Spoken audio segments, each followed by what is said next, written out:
నమస్తే.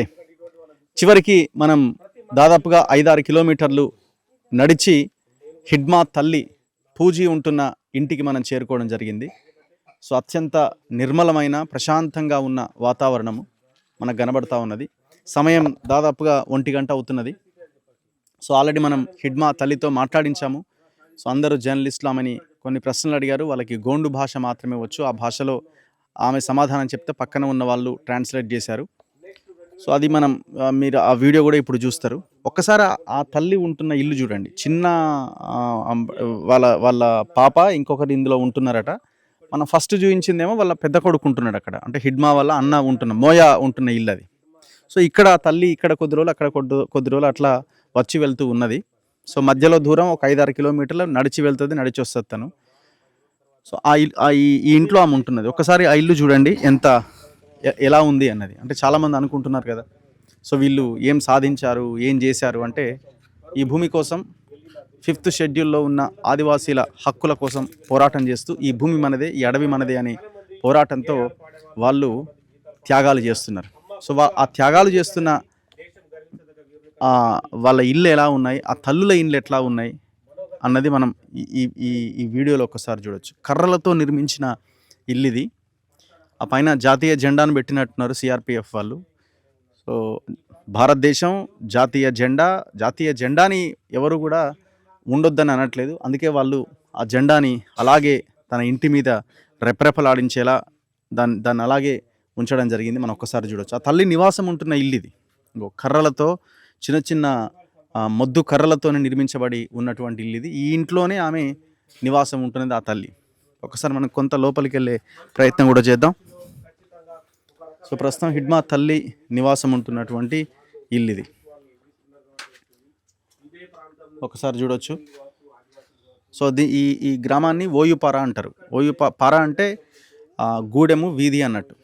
సో ఈ యొక్క పూవర్తి గ్రామంలో దాదాపు 7-8 పారాలు ఉంటాయి, అంటే గూడాలు అనమాట, చిన్న చిన్న వీధులు లాంటివి. సో అందులో ఒకటి ఇది ఓయుపారా. సో అక్కడ ఆ తల్లి నివాసం ఉంటున్నది. సో ఒకసారి ఈ ఇంటిని మనం చూడొచ్చు. ఈ ఇంట్లో ఉన్న పరిస్థితులు కూడా మనం చూడొచ్చు. ఎట్లాంటి సిచ్యువేషన్ ఇంట్లో ఉందో మనం ఒక్కసారి గమనించవచ్చు. కనీసం చూడండి, ఇంత చలికి వణుకుతూ ఇట్లాంటి గుడిసెల్లో చుట్టూ ఏమాత్రం ఇది లేకుండా, రక్షణ లేకుండా ఉన్నటువంటి ఇల్లులాగా మనకు కనబడతా ఉంది. చూడండి, ఏమైనా లోపలికి రావచ్చు. చలి గాలులు కూడా లోపలికి రావడానికి ఏ రకంగా ఓపెన్గా ఉందో కూడా మనం చూడొచ్చు. ఈ ఇంట్లోనే పాపం ఆమె నివాసం ఉంటున్నది. ఆ తల్లి ఈ ఇంట్లోనే నివాసం ఉంటుంది. మరి పొద్దున ఏం వండుకున్నదో, ఏం తిన్నదో పాపం. ఒకసారి చూడండి.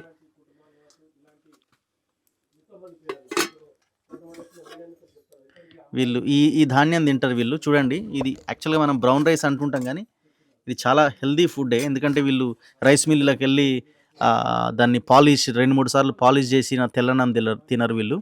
సో పండించిన వరి ధాన్యాన్ని వాళ్ళు అక్కడే మొత్తం అంతా కూడా వాళ్ళు మాన్యువల్గా, అంటే చేయితోనే చేస్తారనమాట. అంటే చేయితోనే ఆ బియ్యాన్ని తీస్తారు, ఎలాంటి పాలిష్ లేకుండా. సో అన్నము ఆమె ఏదో కూర రసం లాంటిది ఏదో చేసుకున్నది.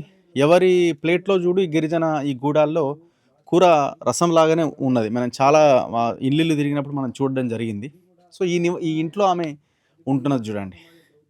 కనీసం ఈ చలికాలం ఏ రకంగా వీళ్ళు పడుకుంటారు ఏంటి అన్నది కూడా మనం చూడొచ్చు. చాలా దారుణం పరిస్థితి. ఒకసారి బయటకు వెళ్దాం. సో ఆమెతో కూడా మనం మాట్లాడించే ప్రయత్నం చేద్దాం, హిడ్మా తల్లితో.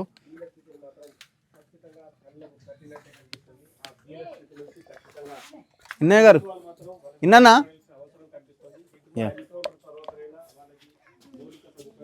నా ముందు ఇన్నయ్య గారు ఉన్నారు. మనం ఒకసారి మాట్లాడదాం. ఆమె తల్లి ఇంట్లోంచి మనం మాట్లాడుతున్నాం. లోపలికి వెళ్ళినాం. ఆ గిన్నెలు చూస్తే పాపం ఏదో రసము, కొంచెం అన్నం వండుకొని ఉన్నది.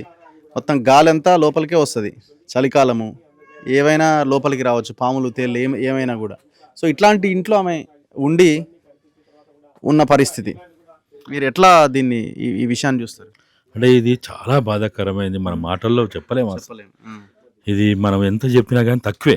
కానీ బయట మాత్రం ఎంత దుర్మార్గంగా, ఎంత నీచంగా హిడ్మా అంతా కూడాను, హిడ్మా కోట్ల రూపాయలు వెనకేసుకున్నాడనో, లేకపోతే బంగారం వెనకేసుకున్నాడనో, లేకపోతే ఇంకా ఇతరత్ర నీచాతి నీచంగా హిడ్మాని వాళ్ళ మీడియా ఛానళ్ళల్లో వాళ్ళు చిత్రీకరించడం, దాని గురించి వక్రీకరణలో మాట్లాడడం అనేది నిజంగా అసలు మనం ఆ మాటల్లో చెప్పలేం. చూడండి, ఎండకు ఎండుతూ, వానకు తడుస్తూ, చలిలో వణుకుతూ, అంత వృద్ధాప్యంలో కూడా కనీసం ఇంటికి మొత్తంగా కూడా డేరా కూడా లేదు. దాని చుట్టూ కప్పుకోవడానికి కూడా లేదు, పరద లాంటిది కూడా లేదు. కానీ ఇంత దీనస్థితిలో ఉన్నటువంటి ఆదివాసీలు ఒక గొప్ప నాయకుడిని కన్నా ఆ తల్లి పరిస్థితి ఇట్లా ఉందంటే మరి ప్రభుత్వాలు ఏం చేస్తున్నట్టు? మేము అది ఉద్ధరిస్తున్నాం, ఇది ఉద్ధరిస్తున్నాం, ఇంకేమో చేస్తున్నామని మాట్లాడేటువంటి అంటే అందరి హక్కుల కోసం, ఆదివాసీల హక్కుల కోసం పోరాటం చేసిన నాయకుడి ఇల్లే ఇట్లుంది. అవును. ఇక ప్రజలు ఎట్లుంటారు ఇంకా? ఇంకా చాలా చాలా బాధాకరంగా ఉంటుంది. వాళ్ళకన్నా కనీసం ఆ కుటుంబంలోంచి చైతన్యం వచ్చినటువంటి బిడ్డ ఆ కుటుంబానికి ఎంతో కొంత చైతన్యం ఉన్నట్టే. ఇవాళ ఆ బిడ్డ ఆ విధంగా ఎదిగిందంటే ఆ తల్లి యొక్క జీన్స్, ఆ తల్లి యొక్క ఆలోచనలు, తల్లి యొక్క స్పర్శ ఉండబట్టే ఆ బిడ్డ అంత స్థాయికి ఎదుగుతాడు. ఏం లేదు, కానీ అటువంటి వాళ్ళే ఈ విధంగా ఉన్నారంటే ఇప్పటివరకు తినలేదట. ఇప్పుడు మనం వచ్చే ముందే కొద్దిగా తిని మనం వచ్చిన తీసుకుపోయి ఆడ పెట్టిందట. కాబట్టి మరి ఆమె అనారోగ్యంతో ఉంది, ఆమె తీవ్రమైన బాధతో ఉంది.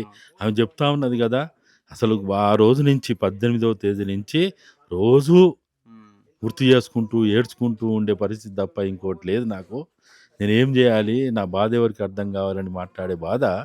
అంటే ఇటువంటి బాధ, ఇటువంటి తల్లుల ఘోష నేను అనుకుంటే ఈ ఆదివాసీ ప్రాంతాల్లో కొన్ని వేల మంది ఉండొచ్చు. ఇప్పుడు ఇదే ఊర్లో ఉన్నాం మనం, వైగూడెం అంటున్నారు దీన్ని.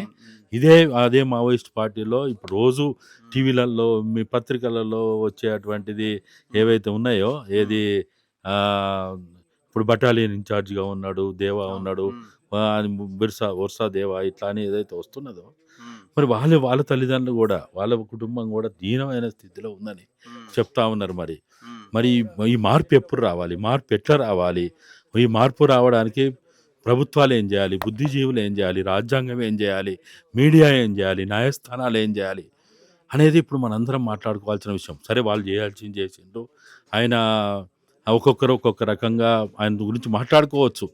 కానీ ఇవాళ ఆయనను మావోయిస్ట్ అని పక్కన పెడదాం, నక్సలైట్ పక్కన పెడదాం, పీపుల్స్ వార్ పక్కన పెడదాం, కానీ ఈ గూడాల్ని ఎట్లా అభివృద్ధి చేయడం, ఇక్కడ రవాణా వసతి ఎట్లా, ఇక్కడ ఉండడానికి వసతి ఎట్లా, వీళ్ళకి తినడానికి ఆహార పదార్థాలు ఎట్లా, లేకపోతే వాళ్ళకి కనీసం చీకట్లో ఇక్కడ పాములు ఉంటాయా, తేళ్ళు ఉంటాయా, పవర్ కూడా లేదు ఇక్కడ, నో కరెంట్ ఇక్కడ.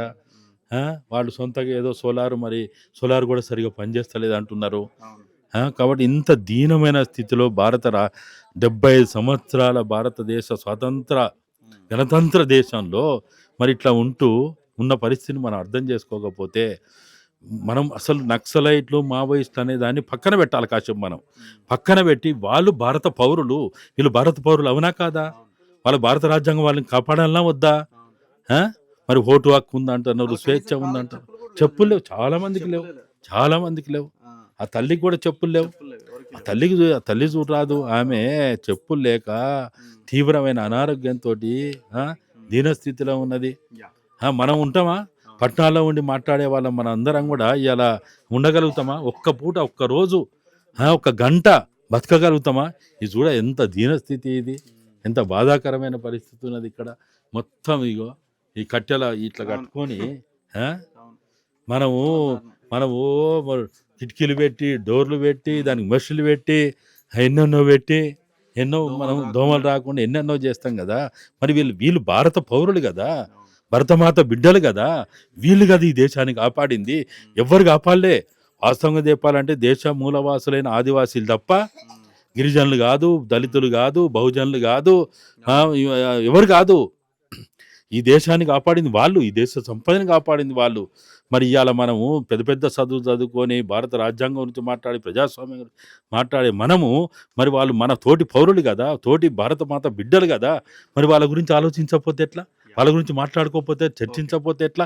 రాజకీయాలు పక్కన పెట్టు, నక్సలైట్ మంచోళ్ళ చెడ్డోళ్ళ, లేకపోతే మావోయిస్ట్ పార్టీ మంచిదా చెడ్డదా ఎన్ని పక్కన పెట్టు, వీళ్ళని ఎవరు కాపాడాలి, వీళ్ళ పరిస్థితి ఎవరు మనం ఆలోచించాలి. వీళ్ళకి రోడ్డు వసతి ఎట్లా ఉండాలి, వాళ్ళకి ఇండ్లు ఎట్లా కట్టియాలి, వాళ్ళకి కరెంట్ ఎట్లా తీసుకురావాలి, వాళ్ళకి విద్యను ఎట్లా, వాళ్ళకి వైద్యం ఎట్లా, వాళ్ళకి కనీసం వాళ్ళకి వ్యవసాయం లేదు ఇక్కడ. మరి కుటీర పరిశ్రమలు ఎట్లా? కుటీర పరిశ్రమలు అయితే ఏర్పాటు చేయాలి కదా! కుటీర పరిశ్రమలు ఏర్పాటు చేస్తే వాళ్ళు ఏదో ఒక రకమైన పని చేస్తారు కదా! పని చేసుకొని బతుకుతారు కదా! దేశాన్ని బతికిస్తారు కదా వాళ్ళు. ఈ దేశ సంపదను కాపాడిన వాళ్ళు దేశాన్ని బతికియరా? వాళ్ళు ఎంత హార్డ్ వర్క్ చేస్తారు వాళ్ళు. రైట్. సో ఇది పరిస్థితి. హిడ్మా వాళ్ళ తల్లి ఉంటున్న ఇంటి దగ్గర నుంచి మనం మాట్లాడుతున్నాం. ప్రభుత్వాలు ఇప్పటికైనా ఆలోచన చేయాలి. అత్యంత దుర్భరమైన జీవితాల్ని ఆదివాసీలు ఇక్కడ గడుపుతున్నారు. హిడ్మా తల్లి కూడా అదే పరిస్థితిలో ఉంది. సో ఆమె ఆరోగ్యాన్ని కాపాడాల్సిన బాధ్యత, ఈ ఆదివాసీల బాగోగులు చూసుకోవాల్సిన బాధ్యత ఖచ్చితంగా ప్రభుత్వాలదే. సో మీరు ఆపరేషన్ కగారు పేరుతో మొత్తాన్ని అందరినీ ఖతం చేసినాం, డెడ్‌లైన్ అయిపోయింది అని అనుకుంటే కాదు కదా! ఇంకొక రూపంలో ఉద్యమం వస్తది. ఈ ఈ వీళ్ళ జీవితాలు ఇట్లనే ఉంటే. తప్పదు. చూస్తూనే ఉండండి మన తొలి వెలుగు.